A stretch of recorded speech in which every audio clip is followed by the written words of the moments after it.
Well, to discuss this further, I'm now joined by John Laughland from the Institute for Democracy and Cooperation in Paris. Mr. Laughland, many thanks for joining us. Now, as we just heard in that report from Maria Fanoshina, both sides of the conflict are accused of human rights abuses now. But when Gaddafi shelled Benghazi, for example, the West spoke of saving civilians. But now Gaddafi's hometown of Sirte under attack. What about the civilians there?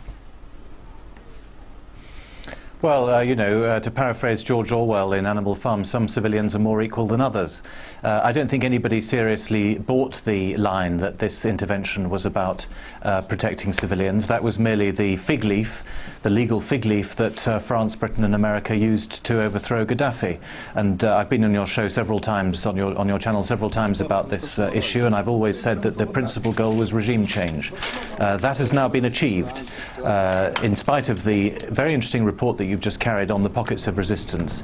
I'm afraid it does seem obvious that the Gaddafi regime has fallen, and that's why David Cameron and Nicolas Sarkozy have gone there today. It's to demonstrate that fact, and it's to publicise, to show to the world their victory, at least in their own terms.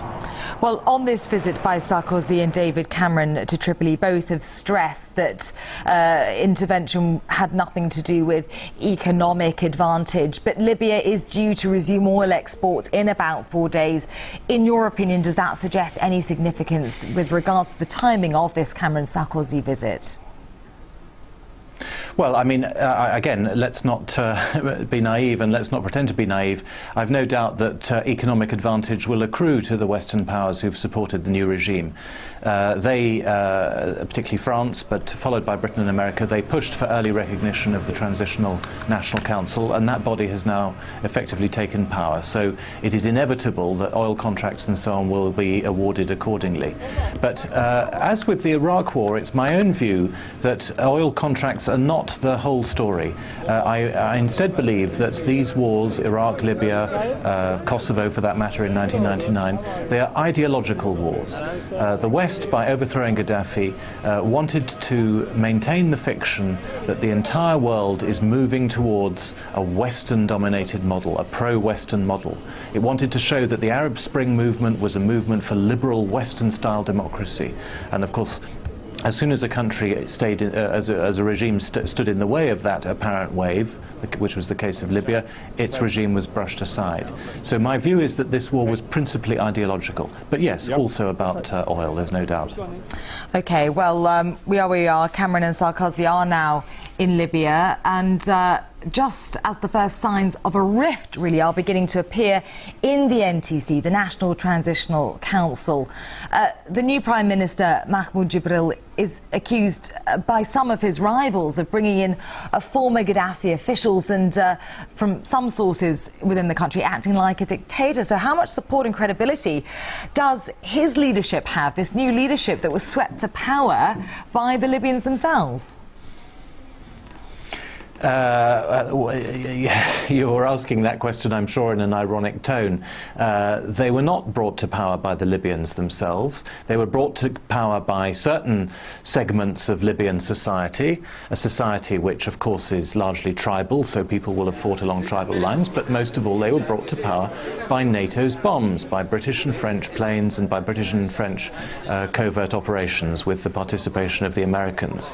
And the fact that this or that new Libyan politician is accused of misdemeanors or dictatorship or collaborating with the old regime is ultimately of no importance. We saw similar accusations brought against various members of the Iraq government, the post-Saddam Iraq government in 2003. And those people came and went. And the same thing will happen in Libya for the simple reason that as soon as things settle down, and indeed I predict in the next couple of weeks, a sort of protectorate will be set up. No doubt under UN aegis if possible, but some kind of military protectorate, Franco-German-American protectorate will be set up.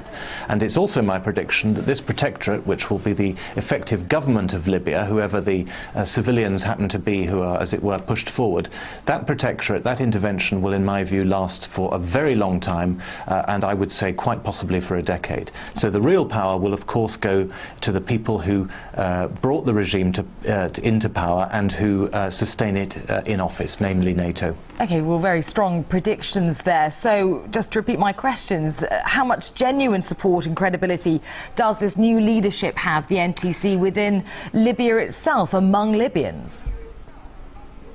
Well, I'm not on the ground. I'm not in a position to know that. I mean, my suspicion is that the NTC has local support in the east of the country, and possibly in other parts of the country as well. But I'd rather not try to answer that question without having at least visited the place and known it better. I mean, we know that Libya is a tribal society like many other Arab states. I assume that it's supported by some sections of the population and opposed by others.